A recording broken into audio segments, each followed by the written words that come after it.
This is an ambucycle. This is the fastest way to reach any medical emergency. It has everything an ambulance has, except for a bed. See the defibrillator, you see the equipment. We all saw the tragedy that happened in Boston. When I was looking at these pictures, it brought me back many years to my past when I was a child. I grew up in a small neighborhood in Jerusalem. When I was 6 years old, I was walking back from school on a Friday afternoon with my older brother. We passing by a bus stop. We saw a bus blow up in front of our eyes. The bus was on fire, and many people were hurt and killed. I remember an old man yelling to us and crying to help us get him up. He just needed someone helping him. We were so scared, and we just ran away.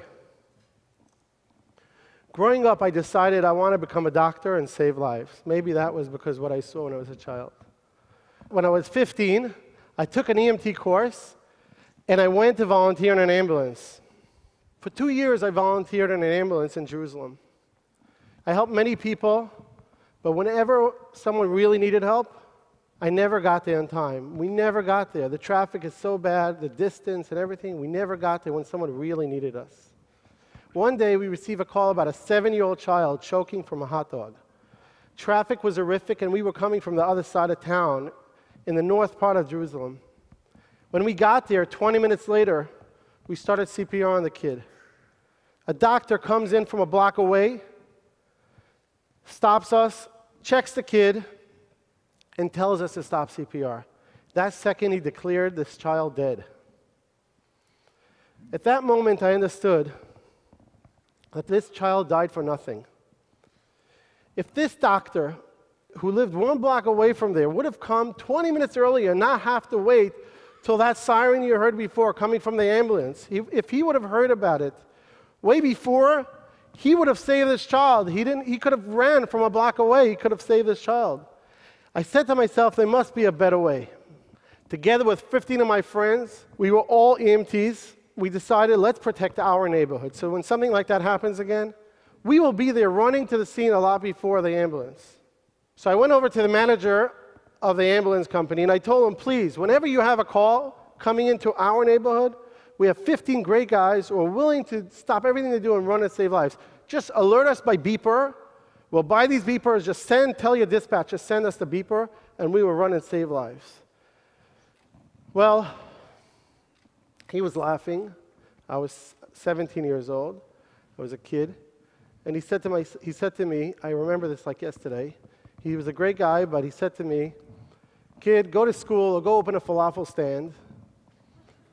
We're not really interested in these kind of new adventures. We're not interested in your help. And he threw me out of the room.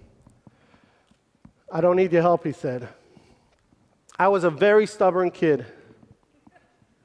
As you see now, I'm walking around like crazy. I'm sugar.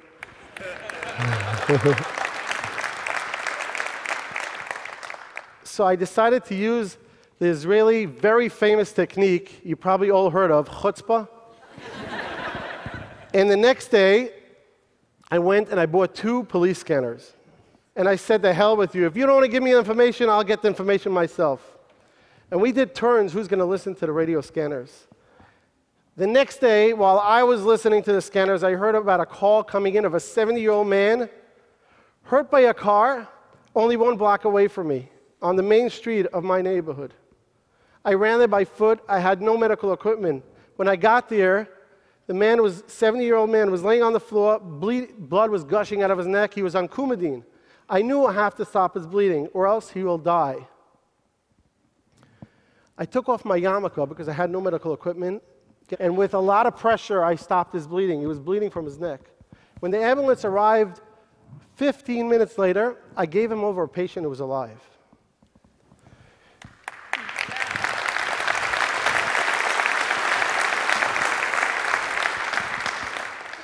When I went to visit him 2 days later, he gave me a hug and was crying and thanking me for saving his life. At that moment, when I realized this is the first person I ever saved in my life after 2 years volunteering in an ambulance, I knew this is my life mission. So today, 22 years later, we have United Hatzala.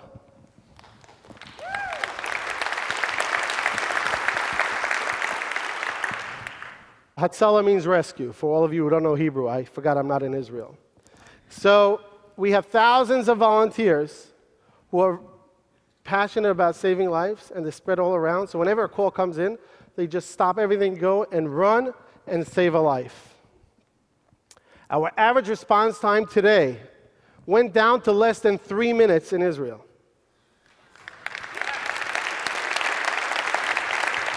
I'm talking about heart attacks, I'm talking about car accidents, God forbid, bomb attacks, shootings, whatever it is. Even a woman 3 o'clock in the morning falling in her home and needs someone to help her. 3 minutes, we'll have a guy with a pajamas running to her house and helping her get up. The reason why we're so successful are because 3 things. Thousands of passionate volunteers who will leave everything they do and run to help people they don't even know.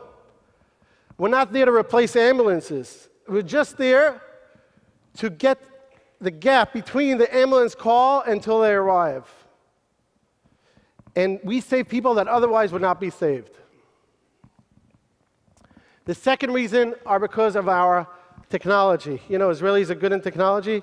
Every one of us has on his phone, no matter what kind of phone, a GPS technology done by NowForce. And whenever a call comes in, the closest 5 volunteers get the call. And they actually get there really quick and navigated by a traffic navigator to get there and not waste time. And this is a great technology we use all over the country and reduce the response time. And the third thing are these ambucycles. These ambucycles are an ambulance on 2 wheels. We don't transfer people, but we stabilize them and we save their lives. They never get stuck in traffic. They could even go on a sidewalk. They never literally get stuck in traffic. That's why we get there so fast. A few years after I started this organization in a Jewish community, 2 Muslims from East Jerusalem called me up. They asked me to meet. They wanted to meet with me. Muhammad Asli and Murad Aliyan. When Muhammad told me his personal story, how his father, 55 years old, collapsed at home, had a cardiac arrest, and it took over an hour an ambulance to arrive, and he saw his father die in front of his eyes, he asked me, please start this in East Jerusalem. I said to myself, I saw so much tragedy, so much hate, and it's not about saving Jews, it's not about saving Muslims, it's not about saving Christians, it's about saving people. So I went ahead, full force,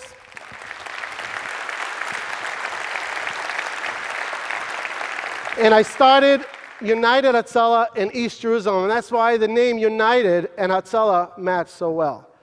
We started hand in hand, saving Jews and Arabs. Arabs were saving Jews, Jews were saving Arabs. Something special happened.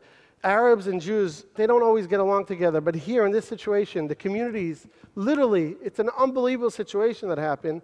The diversities, all of a sudden they had a common interest. Let's save lives together. Settlers were saving Arabs and Arabs were saving settlers. It's an unbelievable concept that could work only when you have such a great cause. And these are all volunteers. No one is getting money. They're all doing it for the purpose of saving lives. When my own father collapsed a few years ago from a cardiac arrest, one of the first volunteers to arrive to save my father was one of these Muslim volunteers from East Jerusalem who was in the first course to join Hatzalah. And he saved my father. Could you imagine how I felt in that moment? When I started this organization, I was 17 years old. I never imagined that one day I'll be speaking in TED-Med. I never even knew what TED-Med is then. I don't think it existed. But I never imagined that it's going to go all around, it's going to spread around. And this last year, we started in Panama, in Brazil. All I need is a partner who's a little mashugana like me, passionate about saving lives, and willing to do it. And I'm actually starting it in India very soon with a friend who I met in Harvard just a while back. Hatzalah actually started in Brooklyn by a Hasidic Jew years before us in Williamsburg. And now it's all over the Jewish community in New York, even Australia and Mexico and many other Jewish communities. But it could spread everywhere. It's very easy to adopt. You even saw these volunteers in New York saving lives in World Trade Center. Last year alone, we treated in Israel 207,000 people. 42,000 of them were life-threatening situation. And we made a difference. I guess you could call this a life-saving flash mob, and it works. When I look all around here, I see lots of people who would go an extra mile, run an extra mile to save other people. No matter who they are, no matter what religion, no matter where they come from. We all want to be heroes. We just need a good idea, motivation, and lots of chutzpah, and we could save millions of people that otherwise would not be saved. Thank you very much.